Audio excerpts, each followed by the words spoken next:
उत्तर प्रदेश के Noida sector 93A स्थित emerald court में बने सुपरटेक ट्विन टावरों को गिराने का काउंटडाउन शुरू हो चुका है। आज 28 अगस्त को करीब 30 मंजिला ऊंची इन दो इमारतों को ध्वस्त किया जाएगा। इसे ढहाने के लिए दोनों टावरों में बारूद लगाने का काम पूरा हो चुका है। चलिए हम आपको बताते हैं सुपरटेक के ट्विन टावर को आखिर क्यों गिराया जा रहा है। इसके साथ ही बताएंगे कि इन टावरों में जिन्होंने फ्लैट खरीदा है उनका क्या होगा। तो अभी जानते हैं क्यों गिराए जा रहे हैं सुपरटेक ट्विन टावर।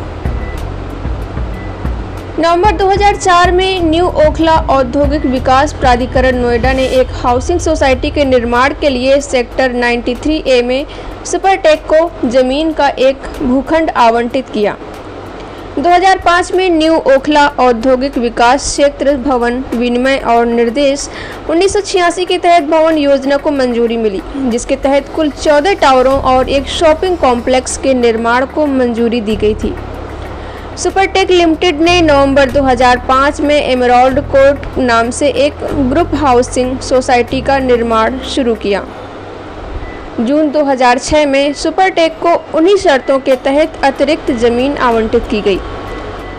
दिसंबर 2006 में 11 फ्लोर के 15 टावरों में से कुल 689 फ्लैट्स के निर्माण के लिए प्लान में बदलाव किया गया। 2009 में सुपरटेक ने नोएडा प्राधिकरण के साथ मिलीभगत कर ट्विन टावर का निर्माण शुरू कर दिया।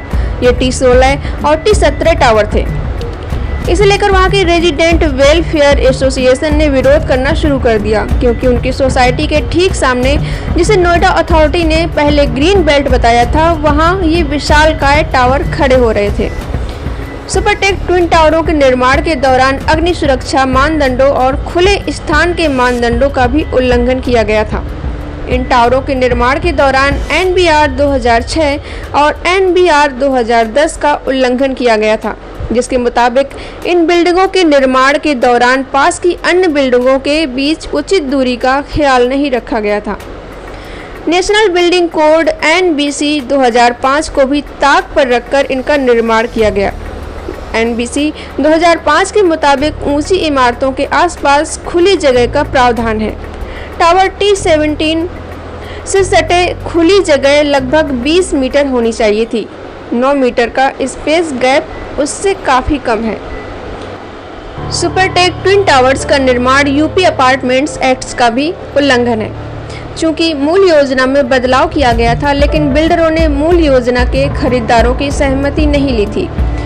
जिस एरिया को सुपरटेक ने अपने ग्राहकों को पहले ग्रीन एरिया में दिखाया था, बाद में धोखे से उसी में 2 बड़े टावर खड़े कर दिए गए।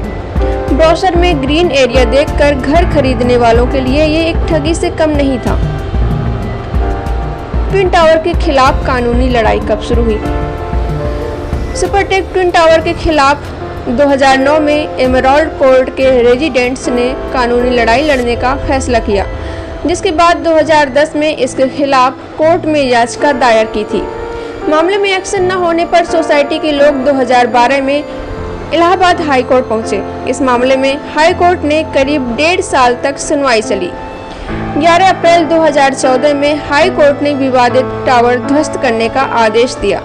साथ ही आरोपी नोएडा अथॉरिटी के अधिकारियों के खिलाफ कार्रवाई की बात भी कही थी, लेकिन इसके बाद सुपरटेक ने इस फैसले को सुप्रीम कोर्ट में चुनौती दी। हालांकि हाई कोर्ट के फैसले के बाद से ही प्रोजेक्ट पर स्टे लग चुका था।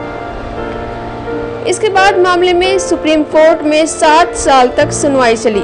31 अगस्त 2021 को कोर्ट ने रियल एस्टेट की दिग्गज कंपनी सुपरटेक को बड़ा झटका देते हुए रेजिडेंट्स के पक्ष में फैसला सुनाया। कोर्ट ने 3 महीने के अंदर दोनों टावर को ध्वस्त करने का आदेश दिया। हालांकि लगातार 3 डेडलाइन तक किसी न किसी कारण से टावर गिराने का काम रुकता रहा। अब चौथी डेडलाइन यानी आज 28 अगस्त 2022 को टावर गिराया जाएगा। खरीदारों का क्या होगा? सुपरटेक ट्विन टावर को गिराने के फैसले के बाद एक सवाल ये भी है कि अब खरीदारों का क्या होगा। सुप्रीम कोर्ट ने अपने फैसले में सुपरटेक को 2 महीने के भीतर 12% सालाना ब्याज के साथ ट्विन टावरों में फ्लैट खरीदारों को सभी राशि वापस करने का निर्देश दिया था। इसके साथ ही बिल्डर को रेजिडेंट वेलफेयर एसोसिएशन को 2 करोड़ का भुगतान करने का भी निर्देश दिया था। हालांकि मार्च 2022 में सुपरटेक कंपनी को national company law tribunal NCLT ने दिवालिया घोषित कर दिया है।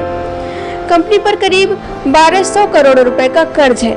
इस फैसले के बाद से 25,000 से ज्यादा ग्राहकों को झटका लगा है, जिन्होंने सुपरटेक से घर खरीदा है और डिलीवरी का इंतजार कर रहे हैं। इसमें ट्विन टावर के ग्राहक भी शामिल हैं।